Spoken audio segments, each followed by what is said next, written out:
姐妹们，這次流感真的不是鬧着玩的呀，你們一定要做好防護。我們一家4口全部中招了，現在還在醫院，還沒有出院。大白也說，這次基本上都是細菌和病毒2種一起感染，而且醫院的急診真的是排得滿滿的。這次真的是太厲害了，據說這次流感好多人都沒有抵抗力。這波甲流太嚴重了，大家一定要注意做好防護。我堂一個班級40人馬，現在僅剩1、2、3、4、5，不到20人了都，太難了。一定多參加體育活動啊，鍛鍊身體。大家好，歡迎來到看大陸節目，我是美玲。最近中國大陸疫情越發嚴峻，流感在各地迅速擴散，進入到了爆發的高峰期，兒童成為了最主要的受害群體。各地學校頻繁出現因學生集體發熱而停課的情況，兒童醫院更是人滿為患。有醫生提醒，兒童感染後病情往往是發展非常迅速，可能在幾個小時或幾天內就會急劇惡化。北京、天津、廣東等地已經進入到了呼吸道傳染病的高峰期。最近又有新的病毒出来了，2025年的最新毒我们全公司的人都中标了。我专门在网上搜了一下这个病毒的名字，叫 H3N2吧，好像。然後起初一開始是我們公司裡有個同事他感冒了，然後就開始他嗓子痛，然後渾身無力沒勁兒，然後我們整個公司人都開始這樣子了，大家都是嗓子痛感冒渾身無力。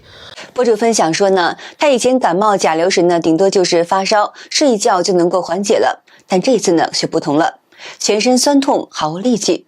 他吃了平時常用的幾種藥，堅持了好一陣子，但症狀呢卻是越來越明顯，鼻音加重，食慾也消失了。他在網上查到這種病毒會通過飛沫傳播，於是呢，他提醒大家出門一定要戴好口罩，注意防護。據官方的檢測顯示，當前主要流行的是甲型的 H3N2 的毒株，相較於去年盛行的 H1N1 呢，其傳播速度更快，危害也更大。社交平台上傳出的影片和貼文顯示，全國多地醫院人滿為患。大量兒童和青少年出現高燒不退，病情急速惡化的情況。我們家老大得了甲流，高燒反反复复6天。第6天凌晨的時候，他跟我說：“媽媽，我的眼睛看不見了，身上碰一下就疼。”我們當時嚇得呀，趕緊連夜送到了省兒童醫院。我都不知道他是怎麼染上的甲流。上周6的時候帶他去打了疫苗，周日凌晨就開始發燒，高燒到了40度，然後到了周4的時候凌晨吃了布洛芬，一整天都是37度多。我們都以為穩定下來了，沒想到第2天早上，也就是周5凌晨的時候又燒起來了。然後天亮了，我們就帶他去醫院做了檢查，其他的都顯示正常，就是那個核酸顯示的是甲型流感。博主回憶說，孩子在發燒的第6天時，突然間喊着身上一碰就疼，他頓時就慌了神，連夜把孩子送到省兒童醫院，醫生立刻為孩子進行了輸液。在急診室，他看到有很多孩子都在發燒，其中呢有3、4個家庭和他們一樣，也是連夜從外地趕來的。他提醒網友，這次流感來勢洶洶，感染的孩子特別的多，大家一定要提高警惕，盡量避免帶孩子去人群密集的地方。福建一名兒童近期突發高燒至40攝氏度，伴隨着腿痛和呼吸困難。浙江一名12歲的女孩子僅發熱1天，左肺就已經出現白肺。河南濮陽一名3歲男童感染流感，不到1天就已經離世了，引發了家長們的恐慌。全國範圍內的停課潮持續蔓延，從幼兒園到中小學，因學生集中發熱和缺勤率過高而被迫採取緊急措施。現在北京也不知道流行的是什麼病毒啊，這一波太厲害了，我今天已經是第4天了。起初我感覺就是一個普通感冒，一開始嗓子特別癢，第2天就是開始腰疼、肚子疼、腿疼，然後一起床就感覺特別暈。第3天嘛就開始發燒出汗，持續了大概有個2、3個小時，然後呢就舒服多了，腿不疼了。再接着我以為就好了，結果我發現我總感覺不到餓，晚上去吃飯完了沒味覺了。有沒有在北京的朋友知道這一波是什麼病毒嗎？大家出門在外一定要戴好口罩，注意防護，這個別感染上這個病毒太厲害了。甲流肆虐，小學生紛紛中招。我女兒班級裡面有40個小朋友，今天請假了15個小朋友，也就是只來了20幾個小朋友。那麼，大多數都是一個發燒感冒症狀，應該是以甲流為主。那麼本次甲流呢，主要是 H3N2 病毒。那麼我女兒在周末的時候呢，也不幸中招，還好第一時間呢檢測出来是甲流，那麼給予了速福达，趕緊是抗病毒治療。那麼在吃了这個特效藥之後呢，仍然是持續了30小時的高燒。博主說呢，他女兒雖然一直堅持吃藥，但體溫最高還是燒到了40.6度，整個人呢依舊是滾燙的。直到30個小時以後呢，體溫才逐漸下降，如今呢已經恢復了正常。他提醒大家，如果孩子出現高燒，一定要及時就醫，避免發展成重症甲流。今天是打卡第6天，我今天沒上學，因為感染流甲的人越來越多了，包括咱們班。老師早上也給消毒了，然後我媽就給我請假了，而且我昨晚還吐了。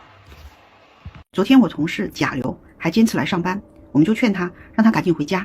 他說不行呀，首先我不能請公休，我的公休假是用來跟家人度假的。第二，我不能請病假，因為要扣工資。第三，我回家了也得幹活，所以我在單位比在家裡更方便，所以我不能回去。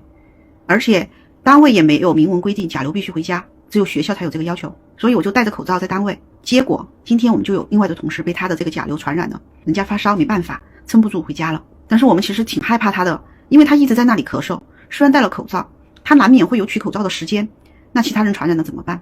據說杭州上學的小朋友最近感冒的比較多。開始呢我還沒有注意，今天早上6點多鐘吧，我兒子的班級群裡跳出來非常多的釘釘的這個消息咚咚咚一直響個不停。6點多鐘就是有很多的家長給家裡的小朋友請假，說某某今天身體不舒服，請求不上體育課。然後一個接一個的家長呢都來跟貼，請假不上體育課的小朋友呢好幾個人。博主說，在7點多時，班主任發來一條消息，提醒大家在班裡患感冒的孩子呢比較多，建議同學們上課時一定要戴好口罩。隨後呢，老師又發了一份流感樣病例一览表，要求近期有感冒、發燒、咳嗽或流鼻涕的孩子們呢一定要填写。後來博主看到有16位同學填寫了，他沒有想到會有這麼多孩子感染甲流。全班呢大約是有44名學生，有將近1/3的孩子得病了。老師還特別說明呢，因為甲流防控，本周班級不參加某門拓展課程。原本呢，這門課程是要全年級的孩子一起上的，但是為了避免交叉感染，只能夠臨時取消了。讓孩子帶病去上學，真的有必要嗎？最近大家應該都知道，甲流特別的猖狂，現在學校裡很多孩子都傳染了甲流。昨天我的兒子也出現了症狀，我果斷給他請了2天假，在家休息治療。但是听孩子說，他們班裡還有很多同學都是帶着病在上課。其實我在想，如果孩子得了這麼嚴重的感冒，還有必要再讓他繼續帶着病去聽課嗎？博主認為，孩子生病時根本沒有精力上課，這樣做對孩子的健康並不負責任。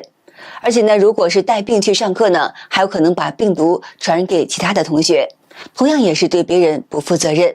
甲流過後必須要開復課證明才能上課，你們那裡也是這樣嗎？前陣子我們家老大不是感染了甲流嗎？然後帶他去醫院檢查的時候，醫生讓把基礎的信息填寫一下，然後呢，包括孩子在哪裡上學。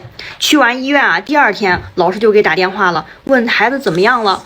然後呢，告訴我們醫院聯繫了學校，說甲流感染了，需要把那個診斷證明發給學校，學校需要做一下報備。如果要回學校上課，必須好了之後48小時之後才能去上學，而且需要去醫院或者學校指定地方開那個復課證明。博主說呢，他們擔心孩子身體還沒有完全恢復，所以在孩子上周退燒以後呢，又替他請了1個周的假。如今呢，已經過去了1個星期了，孩子基本上沒有任何症狀了。於是呢，他前往醫院，想讓醫生開具復課證明。因為擔心孩子去醫院可能會再次被感染，他選擇自己過去。結果到了醫院，醫生表示要開復課證明呢，必須給孩子做一次甲流的檢測，只有檢測結果正常以後才能夠開具。這樣一來呢，他也是白跑了一趟，後悔沒有把孩子一起帶過去。兩個禮拜弟弟甲流，好了以后，然後這個禮拜一開始去上課了。今天禮拜五啊，姐姐又查出來，又開始發燒了，還沒有查出來是不是甲流，但我估計8、9不離10。來，感覺怎麼樣？我給你請假了呀，今天我跟那個老師說過了，然後那個單簧管的也請假了。博主說，女兒大概還需要3、4天的時間才能夠好，估計呢也是得了甲流，因為他弟弟之前就確診過，再加上他同桌和後桌也都感染了甲流，所以推測女兒同樣是患了甲流。剛剛刷到一個媽媽說她女兒1個月感染了3次甲流，現在這個甲流全國各地都非常的瘋狂。我兒子今天請假有20、30個，網上的大白也說了，一個人要是被感染了要有7天的恢復期，所以在孩子還沒有恢復之前就先別去學校了，一是冒着再次被感染的風險，再一個就是還會傳染其他健康的孩子。這是圖什麼呢？是不是有的孩子更加離譜，吃着退燒藥坐在教室裡？那麼我們應該本着一個負責任的態度，這個時候學習成績就先放一放，先把身體搞好了再去上學。我們家小孩昨天也甲流了，前天晚上就開始發燒，就趕緊去醫院看了，然後前天晚上1個晚上都沒有退燒，昨天1天也沒有退燒，昨天最高燒到39度7，我都快嚇死了。博主說，昨晚又給兒子服了一次奧司他韋，並一直用溫水為他擦身退燒。如今孩子終於退燒了，安穩地睡着了，他這才鬆了一口氣。有的醫生表示，今年病例中病毒、細菌、支原體混合感染導致的肺炎的比例較高，如果沒有能夠及時的治療呢，極易發展成為白肺。廣東疾控中心也在1周前發布了緊急的警告，指出人員密集的單位存在爆發風險。社會輿論普遍質疑，這波疫情是否就意味着新冠病毒可能會再次回歸？對博主表示，北京近期甲流形勢非常的嚴峻，許多班級都已經停課了，孩子們也被要求在課堂上戴口罩。就在前幾天，他的孩子也不幸感染了，但好在體溫很快得到控制。這幾天呢，他在做飯時盡量選擇少油少鹽、清淡簡單的做法，希望能更好地幫助孩子調理脾胃，加快恢復。今天早上起得很早，好美呀！我給小朋友煲的银耳，希望呢他能潤潤他的肺，因為還是咳嗽比較厲害，並且有痰。吃了早餐之後呢，帶他下樓因為他很想出來透口氣兒，我覺得也應該出來走一走。第一次在星期五的時候，工作日，在小區裡面打乒乓球，還挺安靜的。小朋友看上去精神狀態好多了，今天就沒有怎麼發燒了。博主說，中午給兒子做了牛丸和蘿蔔，希望他多吃點蘿蔔順順氣。而牛丸小油菜是孩子自己點的，他吃得很香，看得出來他的食欲已經恢復了，胃口很好。把孩子停課送到鄉下去了，我真的是無語了，我也沒招了。這個清嗓子從今年的暑假到現在，看了這麼多醫院，這麼多專家好，看不好。才要好就感冒，一感冒加重鼻炎就更嚴重。看來看去統一口徑，說是鼻炎引起的鼻涕倒流。清鼻子的藥用了那麼多，各種噴嗓子的，消炎的，治什麼咽炎的都用遍了，沒用。博主說呢，他們真的是沒有辦法了，不知道該怎麼解決這個問題。這雖然不算是大毛病，但卻讓全家人的心情都很受影響。聽到孩子一會兒就清嗓子，有時頻率還很高，他根本沒有心情去做其他的事情。